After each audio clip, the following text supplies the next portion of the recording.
Hello, ladies and gentlemen. I hope you're all having a great and wonderful day. Well, what we have here is that Trump is winning across the board with all these tariffs.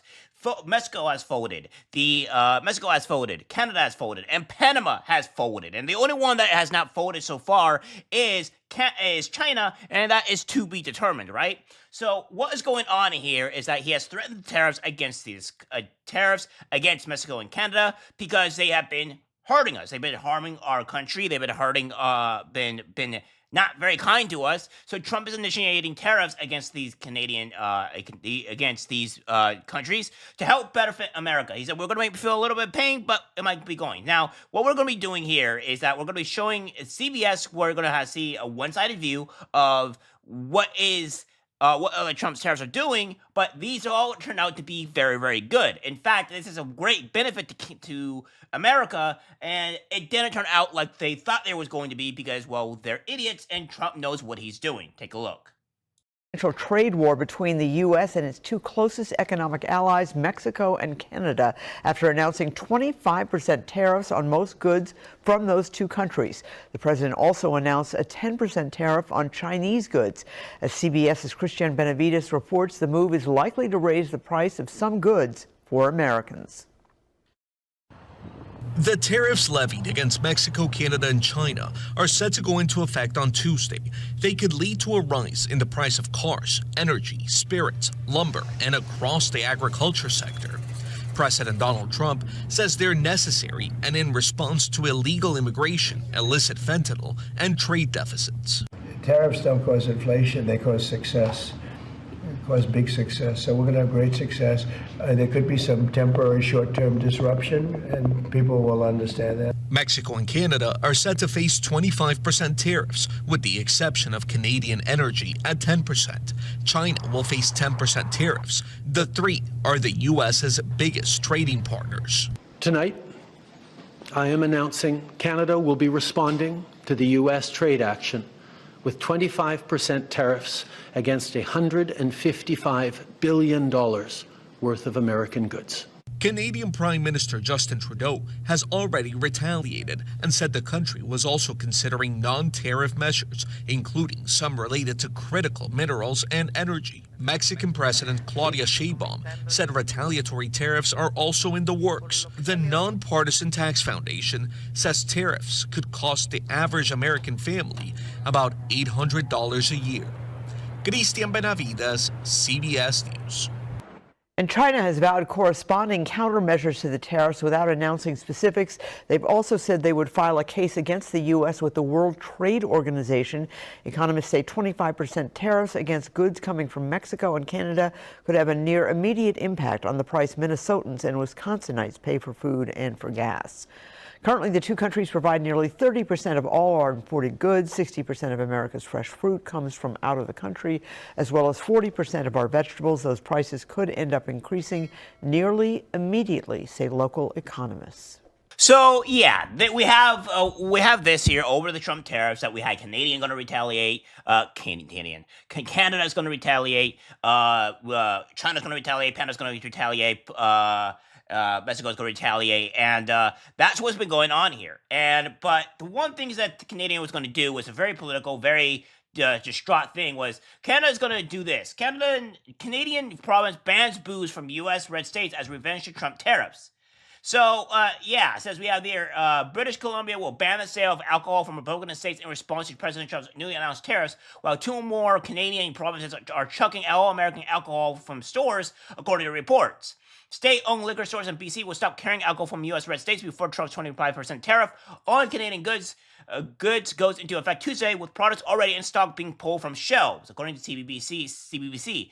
Yeah, well, that's not doing too well here, because as we know, this is all a ruse. This is a failure, because even if they are doing this, and what we have here, we have this. We have White House claims victory as Canada's Justin Trudeau reacts to Trump's tariff threat by implementing billion-dollar border agreement.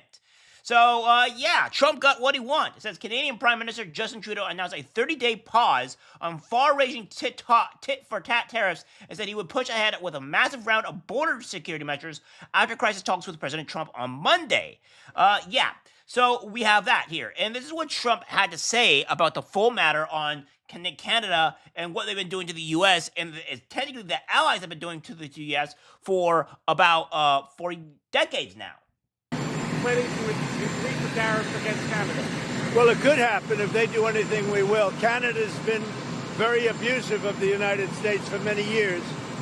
They don't allow our banks. Did you know that? Canada does not allow banks to go in. If you think about it, that's pretty amazing. If we have a U.S. bank, they don't allow them to go in. Canada's been very tough on oil, on energy. They don't allow our farm products in, essentially. They don't allow a lot of things in, and we allow everything to come in. It's been a one-way street. We subsidize Canada by the tune of about $200 billion a year. And for what? What do we get out of it? We don't get anything out of it. I love the people of Canada. I disagree with the leadership of Canada. And something's going to happen there. But if they want to play the game, I don't mind. We can play the game all they want. Mexico, we've had very good talks with them. And this is retaliatory. This is retaliatory to a certain extent. Millions of people flowed into our country through Mexico and Canada. And we're not going to allow that. No, I'm not concerned. We may have short-term a little pain, and people understand that. But long-term, the United States has been ripped off by virtually every country in the world. We have deficits with almost every country. Not every country, but almost. And we're going to change it. It's been unfair. That's why we owe $36 trillion. We have deficits with everybody. We help everybody. We've been helping everybody for years. And to be honest, I don't think they appreciate it. So we're going to change that. We're going to change it fast. We're going to make America great again. We have to focus on our country. We have tremendous potential if properly used, and we have to focus on our country. Tremendous deficits with China, tremendous deficits with the European Union, tremendous deficits with Mexico and Canada. And why? What's the purpose of that? Why would we have deficits? And you look at, if you look at pharmaceuticals and drugs, if you look at various products, it's much cheaper in other countries. We're not going to allow that much longer. We're not going to take it. Yeah, so what we have here is that the Canadians and a lot of his allies are being very bad to the Americans, right? What we have here is that Canada is not allowing banks into their country to do all kinds of more services into their country while they're just reaping all the benefits of America and subsidizing them. If Canada wants to survive, then they need to be able to survive on their own merit. They need to be able to do things that they can by themselves. And we can't be subsidizing all these countries and getting the hammer just because. No, these countries, if they're going to fail, they're going to fail. And that's the end all be all. If you are going to be an issue, then what have you. Now, I don't agree with Trump wanting to have Canada become the 51st state of America. I rather not. I do not want those far left liberals within our country or whatever. So they can keep them because they have a lot of other issues that are going. Because again, Canada has its own issues with problems that would trickle over into the U.S., and I don't want that. So let's go with Greenland. Let's keep Greenland. Greenland's a good a good idea. Security detail, all that stuff, that makes sense. But no, let's not go with Canada here, right? Let's not go with Canada. And of course, what we have here, Trump halts tariffs on Canada and Mexico as both offer new border security plans. So he did this to make sure that we had border security and all that stuff, what he's dribbling to the American people, so that way we can't have illegals on these other fentanyl and stuff coming into our country. So that is what Trump has been doing here, right? And yeah, it is great. And another thing too, we have also that Panama had also abandoned China because, the mere fact that over the threat of Marco Rubio and what Trump has been doing. So now Panama has folded to us, and they are working to go work with President Trump and all this stuff. So it's all a big victory across the board. Trump wins massively. We don't get these tariffs on them. Canada doesn't get these tariffs on them, and we get what America wants, right? We get what America wants. So without further ado, here is the Panama president pretty much saying that, we're working on the deal. Violated the agreement. They're not allowed to violate the agreement. China's running the Panama Canal. That was not given to China. That was given to Panama foolishly. But they violated the agreement, and we're going to take it back, or something very powerful is going to happen. Una cosa importante, que es una decisión que adopté y se la comuniqué. El memorándum de entendimiento del año 2017 sobre la ruta de la seda de Belt and Road Initiative no será renovado por mi gobierno. Eso es así.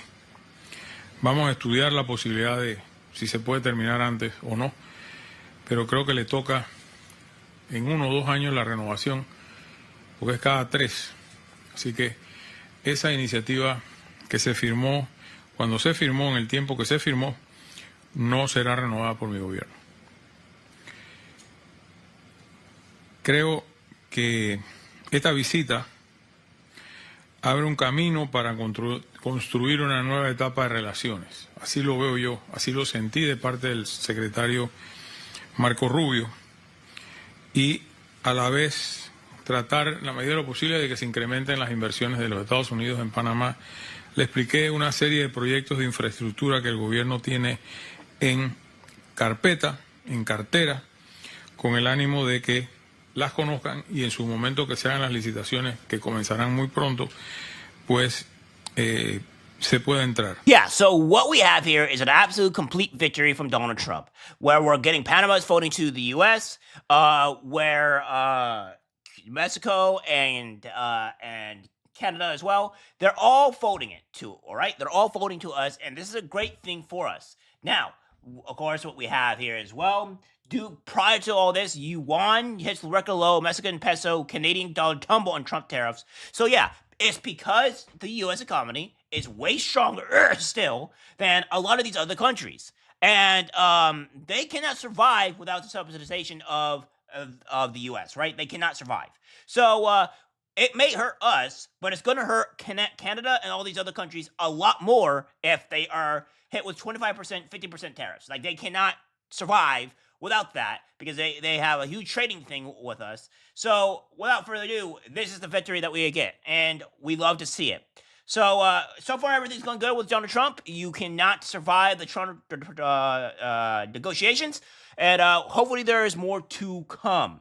All right, so guys, that's it for the video. Let's guys share. As always, take care, my friends. I'm disgusted by what I see in public. Even people closest to us can't be trusted, because it's algorithmic disease, the social media.